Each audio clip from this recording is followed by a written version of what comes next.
আসসালামু আলাইকুম ওয়া রাহমাতুল্লাহি ওয়া বারাকাতুহু। হজ মুসলমানদের জন্য যারা সমর্থবান তার জন্য ফরজ। এই ফরজ হজ পালনের জন্য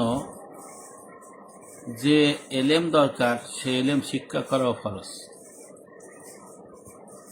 অধিকাংশ মুসলমানেরা হজ করার জন্য মক্কা মদিনায় যায়,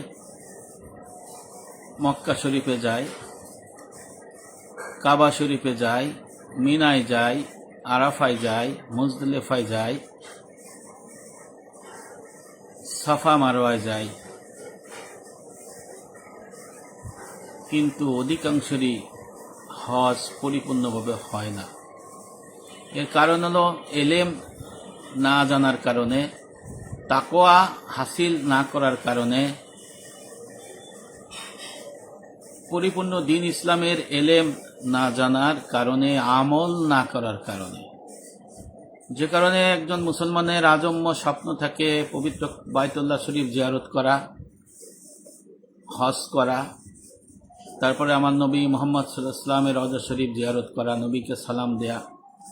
এটা মুসলমানের আজম্য লালিত স্বপ্ন। এই স্বপ্ন বাস্তবায়ন করা একজন মুসলমান জন্য অত্যাধিক কঠিন। হযরত জুনায়েদ বাগদাদী রহমাতুল্লাহ আলাইহি উনি ছিলেন একজন বিরাট আলেমে দ্বীন, যিনি একাধারে আল্লাহর একজন প্রিয় বান্দা ছিলেন, ইসলামের দায়ী ছিলেন, ওয়ারাসাতুল আম্বিয়া ছিলেন। তিনি সহজে বুঝতে পারতেন একজন মুসলমানের যে সার্বিক চিত্র, সেই বিষয়টা।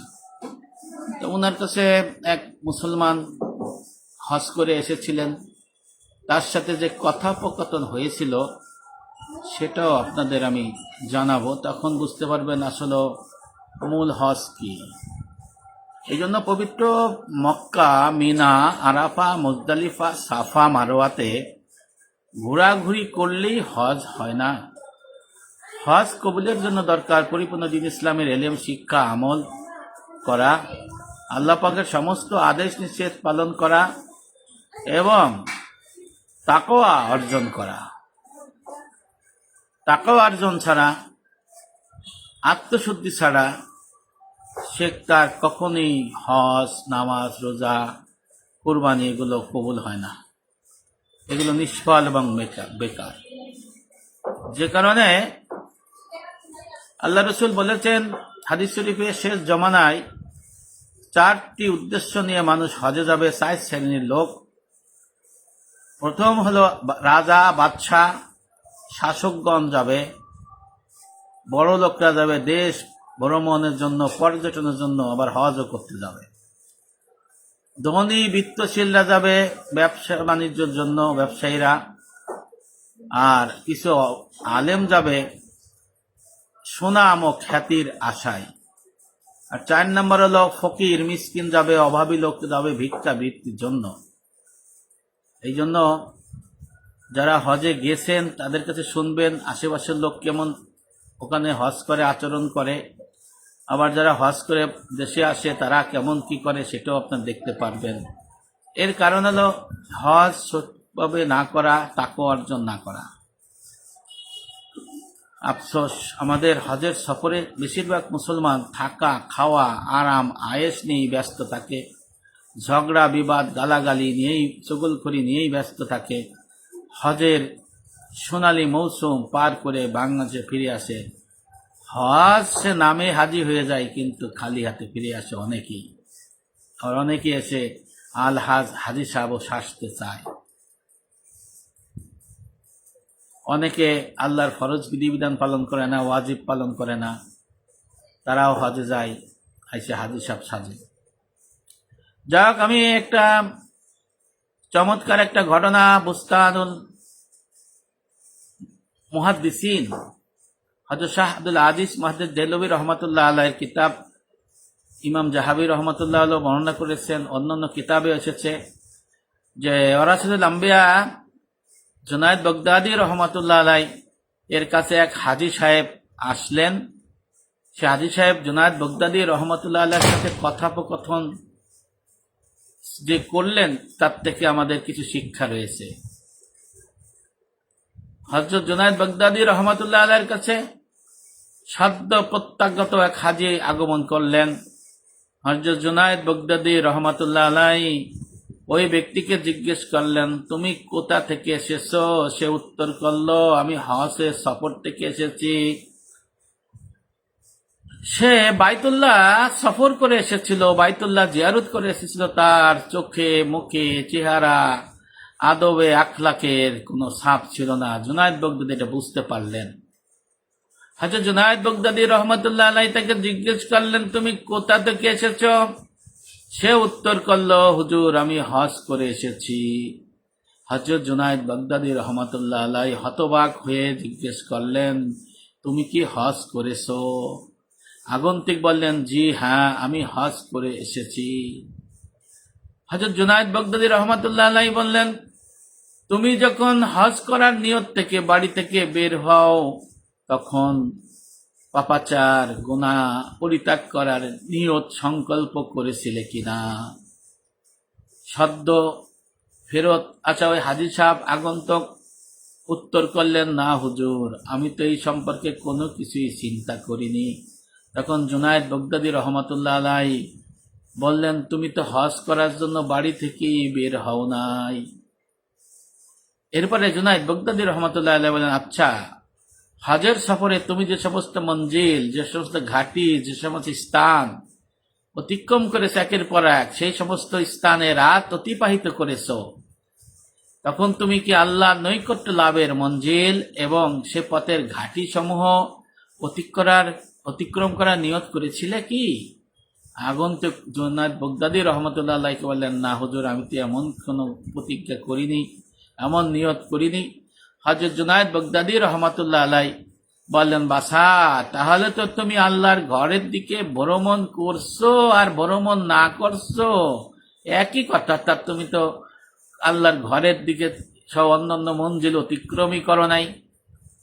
এরপরে জুনায়েদ বাগদাদী ওই আগন্তুক হাজীকে জিজ্ঞেস করেন, আচ্ছা বাচ্চা, তুমি যখন ইহরাম পরিধান করেছিলে, ইহরামের কাপড় বাঁধার নিয়ত করেছিলে, প্রাত্যহিক তোমার যে কাপড় এগুলো ফেলে দিয়ে, দেহ থেকে ফেলে দিয়ে তখন তার সাথে তোমার খারাপ মন্দ অভ্যাস, চরিত্র মন্দ, অহংকার, হিংসা, রাগ, গুসা, মিথ্যে, বকিলি, অন্তরে শত্রুতা, হারাম, গীবত, চগলখড়ি, রিয়া, লৌকিকতা, এইগুলো কি ইহরাম পড়ার সময় পরিত্যাগ করার সংকল্প করেছিলে, পরিত্যাগ করেছিলে?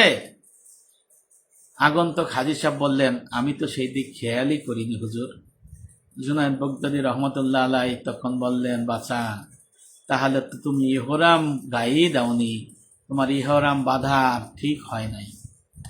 এরপরে জিজ্ঞেস করলেন, আচ্ছা, তুমি যখন আরাফাতে দণ্ডায়মান ছিলে, আরাফার ময়দানে, তখন কি তোমার মনে এই ধারণা হয়েছিল যে তুমি আল্লাহর দরবারে দণ্ডায়মান এবং আল্লাহ তোমাকে দেখছে, তুমি আল্লাহকে দেখছো? আগন্তুক হাজী জুনায়েদ বাগদাদী রহমাতুল্লাহ আলাইহিকে জিজ্ঞেস করলেন, হুজুর, আরাফার ময়দানে আমি যখন গিয়েছিলাম আমার তো এমন খেয়াল হয়নি। তাহলে জুনায়েদ বাগদাদী বললেন, তাহলে তো তুমি আরাফার ময়দানেই যাওনি, অর্থাৎ তোমার আত্মশুদ্ধি অর্জিত হয়নি। জুনায়েদ বাগদাদী রহমাতুল্লাহ আলাইহি অনেক আবেগময় কণ্ঠে ওই আগন্তুক হাজীকে জিজ্ঞেস করলেন, আচ্ছা, তুমি যখন মুজদালিফায় গিয়েছিলে, মুজদালিফায় গিয়ে তোমার কামরিপু, মনের কুপ্রবৃত্তি, মনের পশুত্ব, পশু স্বভাব, এইগুলো কি পরিত্যাগ করেছিলে? আগন্তুক সদ্য হাজী বললেন, হুজুর, মুজদালিফায় আপনি যে কথাগুলো করার কথা বললেন, এই ধরনের কোনো খেয়ালই আমার হয়নি। আমি মুজদালিফায় গিয়েছিলাম, পাথর কুড়িয়েছিলাম, ওখান থেকে মিনায় গিয়েছিলাম, আপনার মতো যেটা বললেন এই ধরনের কিছুই আমার হয়নি। জুনায়েদ বাগদাদী রহমাতুল্লাহ আলাইহি বললেন, তাহলে বাছা, তুমি তো মুজদালিফায় যাওনি, অর্থাৎ তোমার মুজদালিফায় যাওয়া হয়নি। হযরত জুনায়েদ বাগদাদী রহমাতুল্লাহ আলাইহি বলেন, আচ্ছা বাছা, তুমি যখন আল্লাহর পবিত্র কাবা শরীফ জিয়ারত করতেছিলে, তাওয়াফ করতেছিলে, তখন আল্লাহ পাকের অসীম সৌন্দর্য প্রত্যক্ষ করেছো কিনা? আগন্তুক হাজী বললেন, হুজুর, এরকম তো আমার কোন কিছু আমার হৃদয়ে স্পন্দিত হয়নি, অনুভব হয়নি, আমি তো এরকম অনুভব করিনি। জুনায়েদ বাগদাদী ওই হাজীকে বললেন, শুনুন বাছা, তাহলে তুমি তো কাবা শরীফ তাওয়াফই করিনি, তোমার তো কাবা শরীফ তাওয়াফই করা হয়নি। এরপরে জুনায়েদ বাগদাদী ওই সদ্য ফেরত হাজীকে বললেন, আচ্ছা বাছা, তুমি যখন সাফা এবং মারওয়ার সাই করাতে যাও, তখন সাফা মারওয়া সাই করার সময়ে সাফা মারওয়ার যে হাকিকাত এবং উদ্দেশ্য উপলব্ধি করেছো কি? সাফা মারওয়ার মধ্যে যে হাকিকত, আল্লাহর উদ্দেশ্য রয়েছে, এই বিষয়ে কি তুমি অবগত হয়েছ? হাজী সাহেব বললেন, না হুজুর, আমি তো এইভাবে চিন্তাও করি নাই, এরকম হাকিকত আমার উপলব্ধি হয়নি। জুনায়েদ বাগদাদী বললেন, বাছা, তাহলে তো তোমার ছাপা মারা ছাই করা হয়নি। এরপরে উনি জুনায়েদ বাগদাদী রহমাতুল্লাহ আলাইহি অত্যন্ত আবেগময় কণ্ঠে সদ্য ফেরত হাজীকে জিজ্ঞেস করলেন, আচ্ছা বাছা, তুমি যখন কুরবানির জন্য পশু সংগ্রহ করে এই কুরবানি যখন তুমি করেছিলে, তখন আল্লাহর উদ্দেশ্যে তোমার কামনা বাসনা, নিজের নফস ও চাহিদা গুলো বিসর্জন দিয়েছিলে? তোমার ভিতরের যে পশুত্ব স্বভাব, এইগুলোকে তুমি বর্জন করার সংকল্প বর্জন করেছিলে? সদ্য ফেরত আগন্তুক হাজী বললেন, না, আমি পশু কুরবানির সময় আমার এরূপ কোনো কিছু হয়নি। হযরত জুনায়েদ বাগদাদী রহমাতুল্লাহ আলাইহি বললেন, বাছা, তাহলে তো তোমার পশু কুরবানি দেওয়া হয়নি। এরপরে জুনায়েদ বাগদাদী ওই সদ্য আগন্তুক হাজীকে বললেন, আচ্ছা বলো তো, তুমি যখন মিনা গিয়ে জামারা শয়তানের চিহ্নকে জামারায় শয়তানের উদ্দেশ্যে কঙ্কর পাথর নিক্ষেপ করেছিলে, তখন কি তোমার অসৎ সঙ্গী ও অন্যায় কামনা বাসনা থেকে দূরে থাকার সংকল্প করেছিলে কি? আগন্তুক বললেন, না হুজুর, আমি এই ধরনের কিছুই চিন্তা করিনি। হযরত জুনায়েদ বাগদাদী রহমাতুল্লাহ আলাইহি বললেন, তবে বাছা, তোমার তো মিনায় শয়তানের উদ্দেশ্যে কঙ্কর নিক্ষেপ করাই হয়নি। অতঃপর জুনায়েদ বাগদাদী রহমাতুল্লাহ আলাইহি অনুতাপ করলেন, আক্ষেপ করলেন, দুঃখ করলেন। ব্যথিত হৃদয়ে আগন্তুক হাজীকে বললেন, যাও, প্রত্যাবর্তন করো এবং বর্ণিত অবস্থা উপলব্ধি করে শিক্ষা আমল করে আবার হজ করো। অর্থাৎ জুনায়েদ বাগদাদী রহমাতুল্লাহ আলাইহি হজের যে হাকিকত আগন্তুক হাজীকে জিজ্ঞেস করলেন, সেইগুলো তার মধ্যে উপলব্ধি হয় নাই, শিক্ষা হয় নাই, আমল হয় নাই। এই জন্য উনি আফসোস করলেন এবং বললেন, এইগুলো শিক্ষা আমল করে তোমার হজ আবার করতে হবে, কারণ তুমি যে হজ করেছো এই হজ হয়নি, পুনরায় হজের জন্য আবার প্রস্তুতি গ্রহণ করো। উপরোক্ত ঘটনায় হযরত জুনায়েদ বাগদাদী রহমাতুল্লাহ আলাইহি এবং এক আগন্তুক হাজীদের মধ্যে যে কথোপকথন, তার মধ্যে প্রতিমন হয়, হজ শুধু ঘোরাঘুরি করলেই হয় না, মক্কা, মিনা, মুজদালিফা, আরাফা, সাফা, মারোয়া, কাবা শরীফে গেলেই হজ হয় না। হজের জন্য রয়েছে নির্দিষ্ট বিধিবিধান, ইলম এবং আমল, তাকওয়া। এই ঘটনা অনেক কিছু। এই জন্য যারা জীবনে একবার নয় অনেকবার বাইতুল্লাহ শরীফ জিয়ারত করেছেন, তাওয়াফ করেছেন, অনেকবার হজ করার তৌফিক দান করেছেন, আল্লাহ পাক সৌভাগ্য দিয়েছেন, তাদের উচিত হযরত জুনায়েদ বাগদাদী রহমাতুল্লাহ আলাইহির বর্ণিত যে শিক্ষা আমি আলোকপাত করলাম, এইগুলো ভেবে সেইগুলো অন্তরে ধারণ করে, কার্যে পরিণত করে, আমলে রূপান্তরিত করে আবার হজ করা, অথবা যারা নতুন হজে যাবেন তাদেরকে সেইভাবে হজের জন্য প্রস্তুতি গ্রহণ করা। এই জন্য আল্লাহ রাসূল বলিয়ে দিয়েছেন, শেষ জমানায় 4 শ্রেণীর ব্যক্তি 4 উদ্দেশ্যে হজ করবে: রাজা, বাচ্চা, ধনী এরা যাবে দেশ ভ্রমণের উদ্দেশ্যে হজ করার জন্য, ব্যবসায়ীরা যাবে ব্যবসা করার জন্য, আলেমরা যাবে সুনাম সুখ্যাতি অর্জনের আশায়, আর মিসকিনরা যাবে টাকা ইনকামের জন্য। এখন দেখেন মিলে গেছে কিনা। তাই মক্কা মদিনায় ঘোরাঘুরি করলে ভাই হজ হয় না। এই যে হজের জন্য রয়েছে নির্দিষ্ট বিধি বিধান। আর আমরা হজ বলতে বুঝি যে ভালো থাকা, ভালো খাওয়া, ভালো ঘুমানো, এইগুলোই আমরা হজ বুঝি। বাংলাদেশে যারা আসে বা বিভিন্ন দেশে যারা জিজ্ঞেস করে যে তুমি হজ কেমন করছো, বলে আমি খুব ভালো হজ করছি। কেমন? আমরা ভালো রয়েছি, ভালো হোটেল রয়েছি, ভালো খাইছি, ভালো জায়গায় ঘুমাইছি, আমাদের বাসে নিচে এসিতে ছিলাম, এরকম কি সুন্দর হজ হয়েছে। অথচ জুনায়েদ বাগদাদী রহমতুল্লাহ আলাই বর্ণিত যে হাকিকত, এই সম্বন্ধে তাদের চিন্তা গবেষণা নাই। অনেকে 5 স্টার, 3 স্টার, 4 স্টার হোটেলে থাকতে চায়। তাদের ধারণা যে সেখানে 5 স্টার হোটেলে থাকবো, 4 স্টার হোটেলে থাকবো, যেন কোনো কষ্ট করতে না হয়। কিন্তু কষ্ট ছাড়া তো হজ নাই। 5 স্টার, 4 স্টার মানের হজ ইসলামে নাই। 30-35 দিন, 45-50 দিন।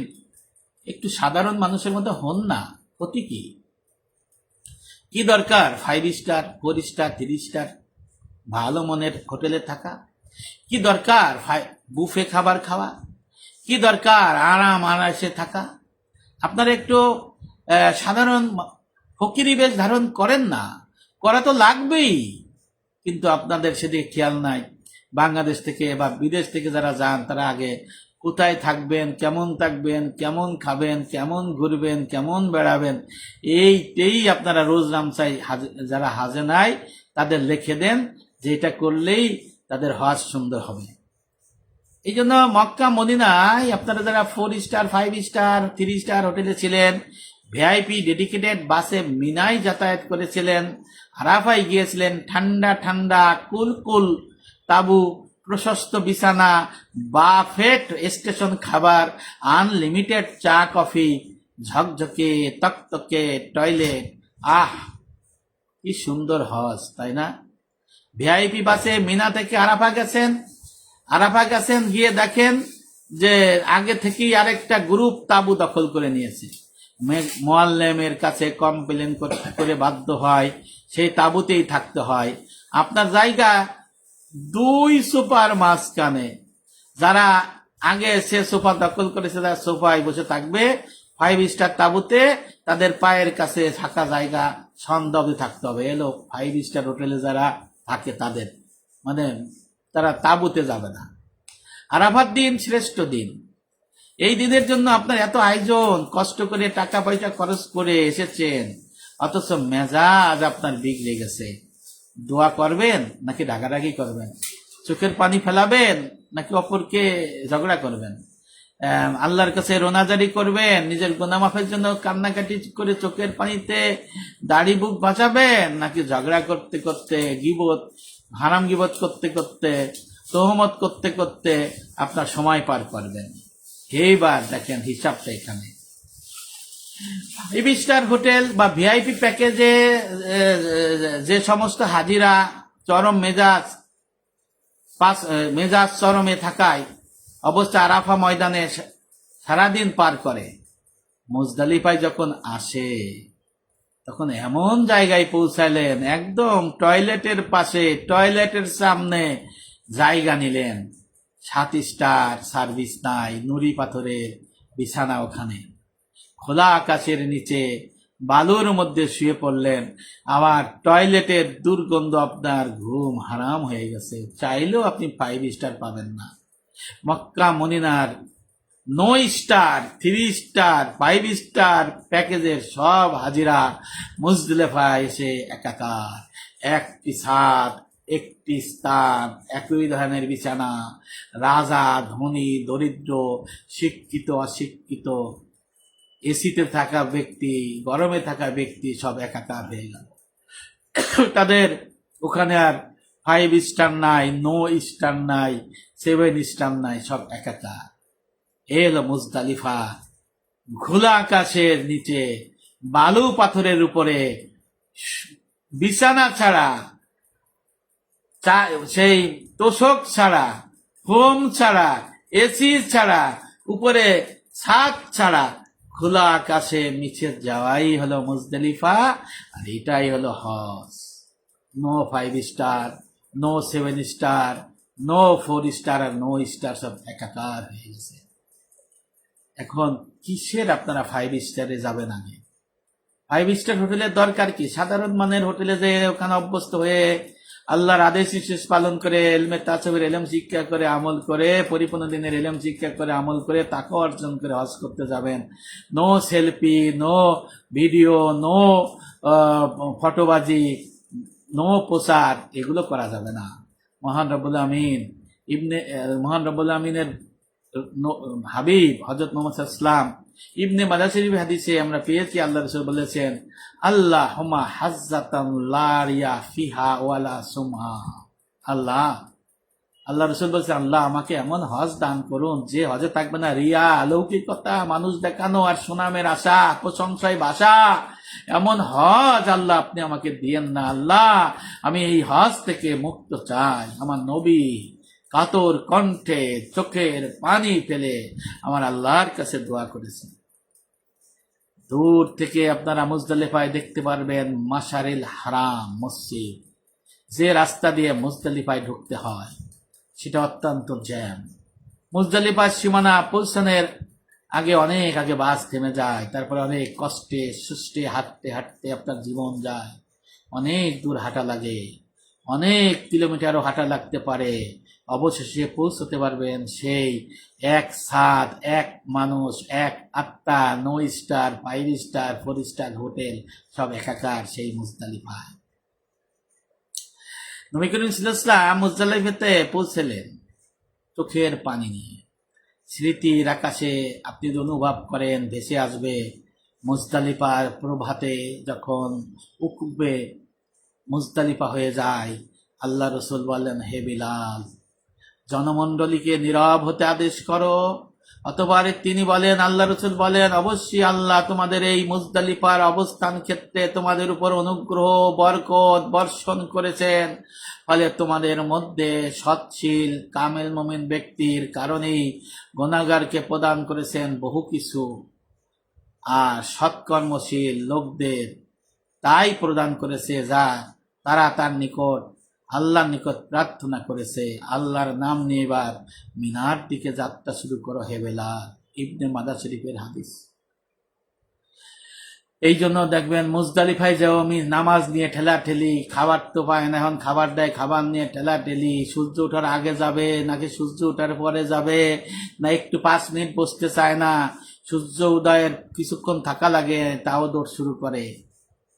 কি হজ আমাদের 5 স্টার প্যাকেজ। যে যারা হজে যাবেন ভাববেন হজে কত কষ্ট করতে হয়, কিন্তু কষ্ট ছাড়া কি কেষ্ট মেলে?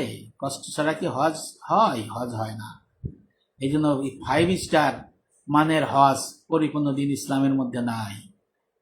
30, 35, 40, 45, 50 দিন একটু সাধারণ হন না, খবর অসুবিধে কি?